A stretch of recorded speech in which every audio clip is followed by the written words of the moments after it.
NSFW, what secret will you take to your grave?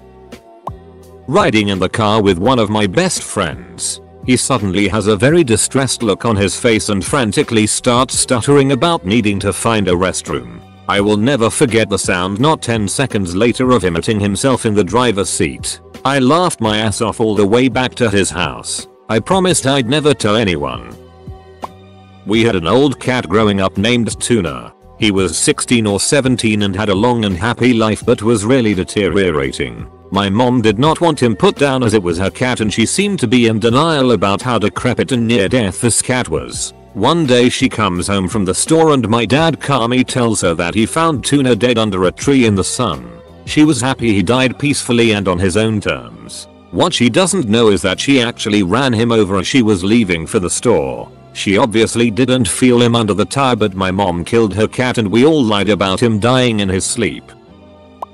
Junior year of high school. My class was registering for next year's classes, so they brought us down to the computer lab. But there weren't enough computers for everyone. Knowing one of the counselors very well, she has me use the instructor computer at the front of the room. Well, just so happened that another counselor was logged into that computer, so full permissions. So, in addition to registering for next year's classes, a couple of my Bs turned to us from past classes. A few months later, I barely beat out a good friend for a scholarship because my GPA was slightly higher. When our family cat of many years died, Dad insisted on putting it in the trash with everything else to be hauled away, whereas Mom and I pleaded, to no avail, to bury it in our backyard. As I've noted here once before, he remained adamant and wouldn't allow it. At night, I went out and removed our dead cat from the trash and gave it a proper burial in a remote area of the backyard and placed a small grave marker over the spot where it's interred. Dad will never know. In Dutch, when you boil an egg and then place it into cold water to make it easier to peel an egg, it's called to scare the eggs. One day when I was about 6 or 7, my mom asked me to scare the eggs. So, little joker I was, lifted the lid of the pan and yelled "BOOO." My mom cracked up and has been telling this story ever since. For over 20 years. She's come to love the story and still truly thinks that I wanted to really scare the eggs. Truth is, I knew what scaring an egg meant and only wanted to make her laugh because she was in a sad place and time back then. It's made her laugh for over 20 ducking years. That means it's the best joke I've ever pulled off and I'd die before I let her find out I was just kidding. Edit. 2 letters. Edit 2. Thanks fellow human and egg lover for the gold. Now what do I do with it? Edit 3. Holy it. My top comment by far is about my joke that entertained my mom for 20 years and is still going. I have mixed feelings about this, because I believe my previous top comment was about my female roommate thinking she was in trouble because of her internet porn searches. Best friend told me how much he hated his girlfriend and that in 2 weeks when he completed his move he was going to break it off. He died the next morning. She'll never know how unhappy she made him. The wife of a close friend knows that the friend was closeted and was gay before they got married. She believes that she is the only reason he decided to be straight instead. She admitted this to me on a 12-hour road trip once and then realized she'd said too much and swore me to secrecy. I didn't tell her that. Before getting married, the close friend admitted to me that he wanted to be gay but that he never dared to out of fear of judgment of his rural, conservative family. He almost didn't get married because he didn't think he could pull it off, but it seemed like that to save face with his family. They have been married over 20 years now. My sister was an extremely conservative stuck-up Christian in high school. She was obsessed with her purity and purity culture in general. My junior year of college my phone broke and I had to use our old flip phone from high school until I got a new one. I found her nudes that she was sending to older men and what they sent back. I also found texts of when and where they planned to hook up as well as her prices. No joke, I threw up in my mouth. Then took the phone outside where I smashed it with a sledgehammer and threw all the pieces I could find in the local river. Edit. A word. I got my cousin pregnant but she had a miscarriage. We haven't told anyone nor will we ever. That one of my deceased friends constantly cheated on another. He took her virginity. They were together for a while. She loves him and part of her still does. He cheated on her non-stop. They broke up after a while and he later passed away in an accident. Her and I got close and I never told her because it wouldn't do any good. Getting out of the bathroom wrapped in a towel, I tried to fart and it onto the carpet. I let my roommate find it and hoped that she would blame it on the cat. She did in fact blame it on her cat and I watched her clean up my poop mess. My wife shall never know I put a video of her snoring on YouTube. That I absolutely hate my wife's special casserole. I stomach it down with a smile because she and our kids love it. How much I actually dislike myself. No one really knows the extent. Hopefully my browser history. Way back about 8 years ago when I first started dating my now wife, she was extremely shy about her body and was very reserved because she had never been in a relationship.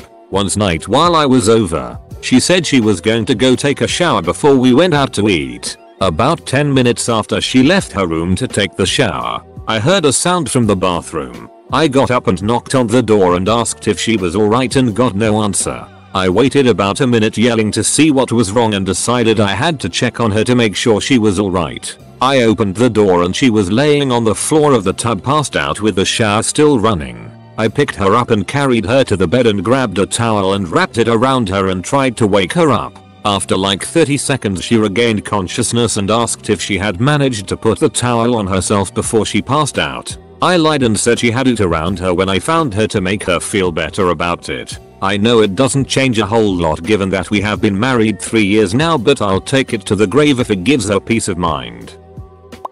I once lost one of my friend's dogs for a few hours the first time I was watching them. This was after she grilled me on how they need to be leashed at all times. Apparently they don't come when called. If I answered this, it would no longer be a secret I took to my grave.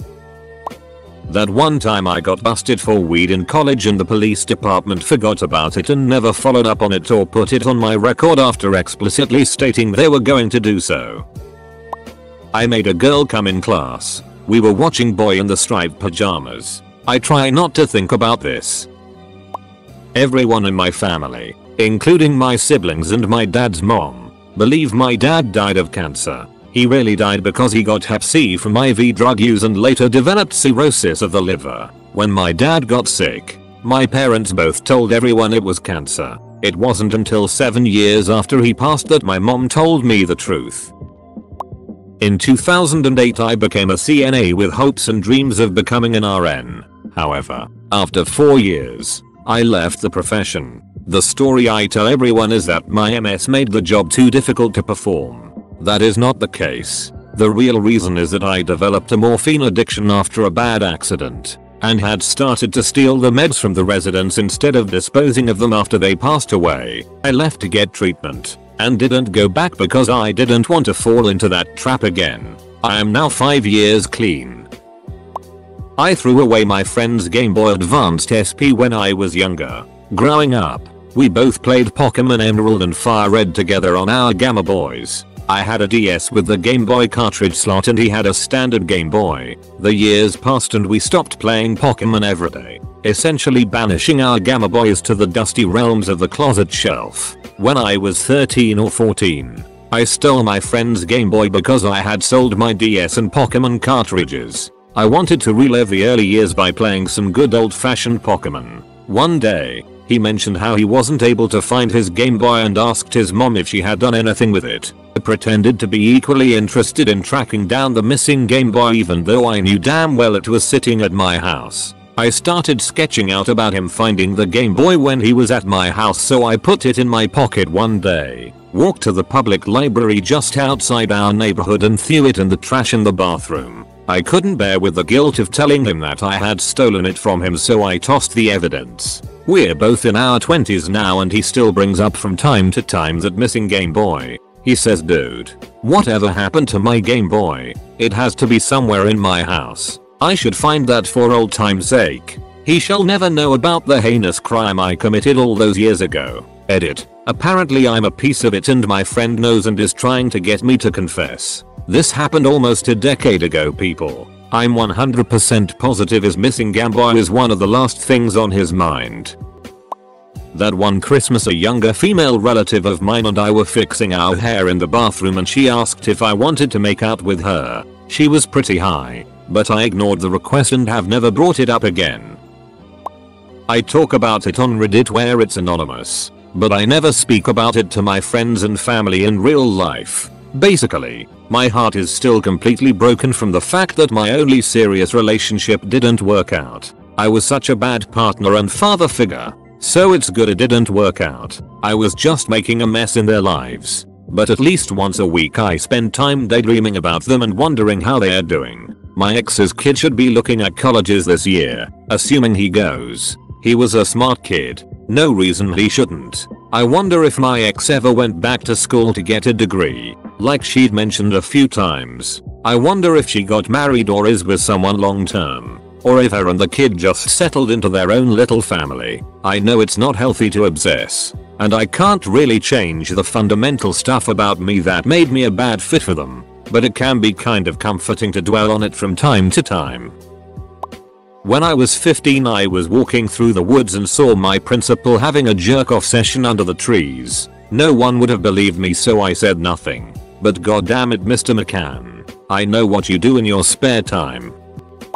Obvious throwaway. I work at an investment bank. However, to get the job I had to do a variety of assessments which among others included an Excel modeling test. Now I'm quite experienced with Excel. Have built lots of complex financial models. But what this task involved was to make some corrections to a very poorly built financial model. Not intentionally bad. Just whoever did it didn't know their stuff well. They leave me in a room with a laptop to complete this task. I open up the spreadsheet and have very little idea where to start. This is just making no sense. As I'm scanning through the tabs desperately trying to find things I'm able to do, I notice something saved on the desktop. Some previous candidate's attempt was saved there. Well, I opened it up and started copying what that guy had done and added a few tweaks of my own. I ended up getting the job. How deep the kinkiness truly goes. That I called in half a day late to work one time. Said I had the its and wouldn't leave home until I thought it was safe to. In reality I was at my girlfriend's house 200 km away getting a hand job. I was using my dad's computer and it auto-completed our city escorts. I was 14 and had no idea what to do. It's been 8 years now so I feel it's kind of past the familial statute of limitations. I took my grandma's extremely old, sick and immobile dog by the lake and killed her Lenny style. She was a very sweet dog but she was in a lot of pain and very close to death. My grandma couldn't afford to have her put down so I fed her some liquefied chicken and liver, pet her as the sun went down, held her then shot her. Broke my ducking heart but I couldn't have her suffer anymore. She was a good dog. Edit. To the people blowing up my inbox with vague threats and name calling, go duck yourselves. This dog did nothing but whimper in pain, laying there on the porch struggling to breath for days. Couldn't eat, couldn't move. I gave her one last liver and chicken treat that she could taste and sent her on her way in the most painless and comfortable way I knew how. My suicide attempts. Barrel of a .357 to the roof of my mouth but I could never do it. Something slightly more miserable about knowing you're too much of a coward to leave the suffering. Edit. Coming back to this morning was overwhelming in the best way. Thank you all so much. Thank you. I wish I had more to say. This isn't my story. It's one my 8th grade Spanish teacher told me like a decade ago.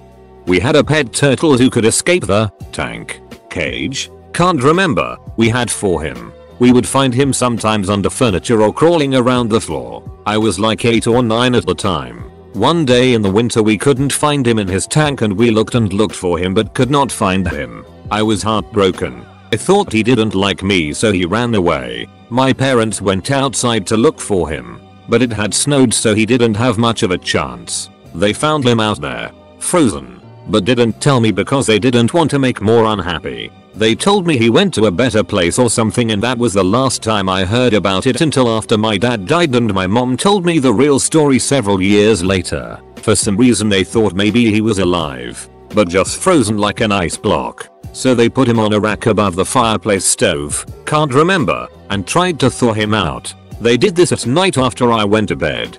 Turns out you shouldn't put a turtle above heat source. He thawed out pretty quick and then started to boil before he exploded and the shell slammed into the pan, which woke me up that night. I remember coming downstairs to see what happened and my family was freaking out. They said they dropped something and spilled it all over the floor and had to clean it up. I went back to bed not knowing they just tried to bring my pet turtle back to life from being frozen and blew him up instead. That I'm not getting better with my depression. I've just gotten very good at hiding it. It's getting steadily worse, and I'll most likely kill myself before I'm 30, 24 now. It's not even a dramatic thing at this point. Like I'm just so sad. I just transitioned from not being able to convince myself that my life has any prospective value into not finding any reason to not end it. It's been 15 years of not feeling any significant human emotion, and I don't have any will left.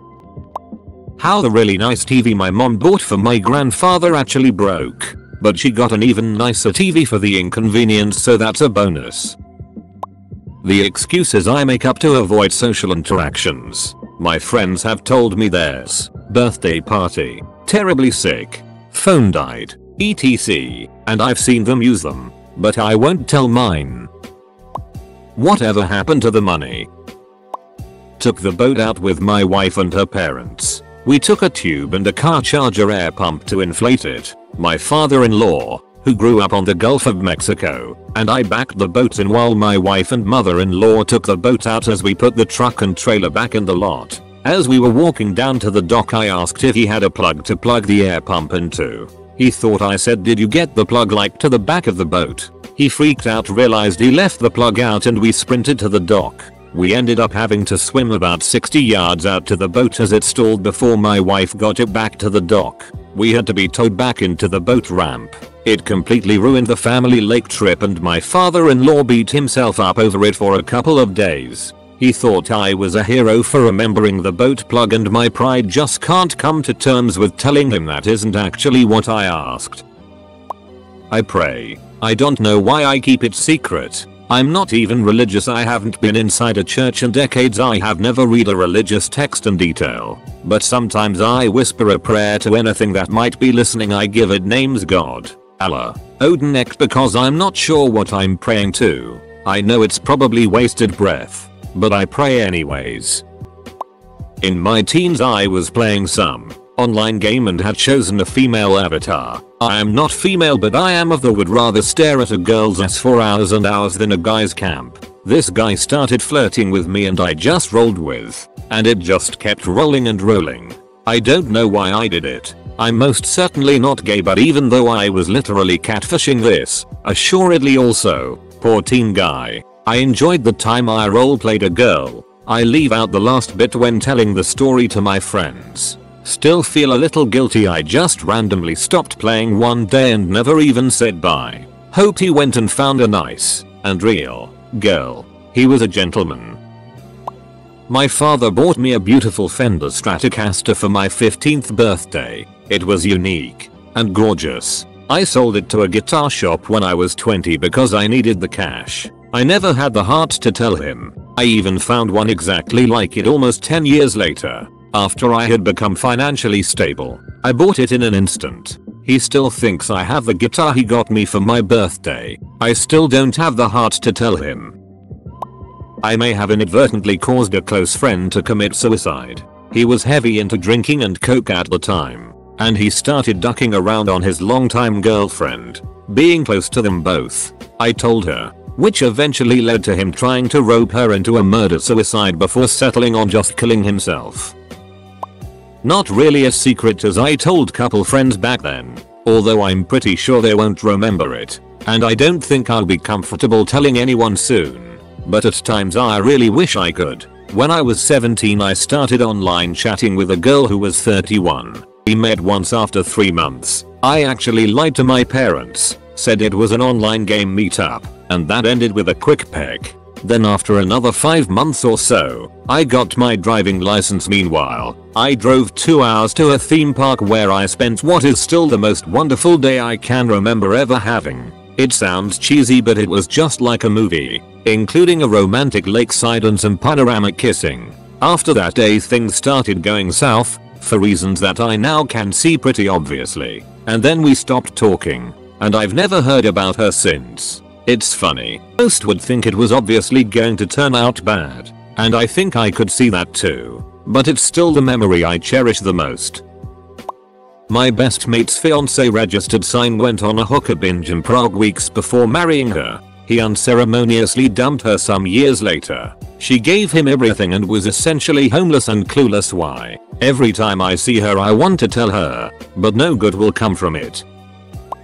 In junior high and high school a close friend's parents took me in. I loved them all dearly. I was a part of many holidays and spent the night at their house regularly. I was part of the family, in many very real ways. One day, suddenly and unexpectedly her mom just passed away while on a business trip, from a brain aneurysm. These folks were saints. I wasn't the only one they had taken in. Another guy was adopted, at 18 years old, by them as well. They showed all the greatest kinds of love and kindness to me and him, and anyone else who we knew loved and respected this family. They never did anything to anyone, that I knew of, that wasn't genuinely kind and compassionate. During all the funeral activity, her dad, obviously devastated and exhausted, pulled me aside and said, "I have something I need to tell you. But you can never tell, my friend." I think I was a sophomore in high school, and nothing like this had ever happened to me before. Turns out, the mother, who was a mother to me as well, had been having an affair for 10 years and thought it was a secret. I didn't ask, but I have suspected the trip she was on when she died involved this other person. My friend's dad passed away this year, and he and I never spoke of that conversation again, nor of his wife's infidelity. I was helping my aunt move some boxes when she got a new house and I found a letter from her to my grandparents in Ireland. They wanted to wait to come to America when their first grandchild was born, which was my older sister. However, the letter she wrote stated that my mom had cheated on my dad and the child she was carrying wasn't actually their grandchild, and to wait to come to America when her son, my oldest cousin, was born 6 months later. I'm not sure if any of it is true, but I took the letter and never told anyone about it. I'm a little worried to find out the truth. I can say it involved forged documents and the Catholic Church. Alrighty then. My story started with my bike getting stolen, but it was not too much of a hassle since my mom had good insurance to cover it. I got a new bike that was way better than the old one. And not even 3 days later I find my stolen bike the next street over. I took my old bike, slashed the tires and threw the bike into the harbor only for me to see it every time I got there. Seeing the rusting corpse of what was once my bike. Edit. I did it because I wanted to keep the new bike. Edit 2. It's a bicycle, not a motorbike. I dropped my roommate's weed once when I was grinding it and packing a bowl. I lost a good 1/3 of it. He will never know. My mom caught every single fake illness I had to get out of going to school as a kid. I love my adorable crazy hypochondriac mama. My granny blames my brother for my dad's accident. He wasn't there. He was 11 at the time, but my granny said it was all his fault for changing his mind on what he wanted to do that day, which then led to my dad's accident. It wasn't his fault. It was the fault of the woman not paying any attention and hitting my dad's motorbike with her car. My brother doesn't know, and it'll be a cold day in hell before I ever let him find out. Edit for clarification. I don't want my bro to find out my granny blamed him. I worded it a little weirdly originally. It involves a coconut and a weird afternoon on Reddit. When I was young, my class held a bake sale in which every child had to bring in some baked goods to be sold. The money raised for some school project or another. Well, we'd never done this before. My mother didn't have a lot of close friends at the time, so she winged it. She made rum balls. I'm not sure if you've ever eaten rum balls, but they're not sweet and they have a peculiar rum taste, not what you'd normally sell at elementary school bake sales. All afternoon, kids will be kids. Those rum balls were thrown, tossed and squashed into the gymnasium floor. Parents bought them and gave them to their kids, who had one bite and, ugh, off they went on their journey. I didn't have the heart to tell my mother that people hated her rum balls. I told her that they were all sold early because, rum. But in truth, everyone hated them and they ended up everywhere but in people's mouths. I found a suicide note that my dad wrote in his drinking days. It was tucked in a Bible on a bookshelf. For some reason while my mother was talking to my brother in another room, I just grabbed it off the shelf and found it. I showed my brother and he got rid of it. My father was a good man when he was sober in his last years, but sadly he died of a heart attack a few years back. I will never tell my mother. I had sex with a hotel worker. Nice try. I am in your pants, or should I say my wife? Exclamation point. I wanna get down with my aunt so bad. Not blood related. Her laugh is so sexy and she is so fine. I creep through her FB pictures all of the time. She has some in a swimsuit. She's 50 right now, but still looks fine as hell. When her daughter graduated high school, people just thought she was an older sister. The frustrating thing is that there are no models or stars that look similar to her. She has a unique look. My girlfriend, now wife, was my first sexual partner. I lied to her when we met because I was insecure and also wanted her to feel more relaxed, I guess, if I had some degree of experience.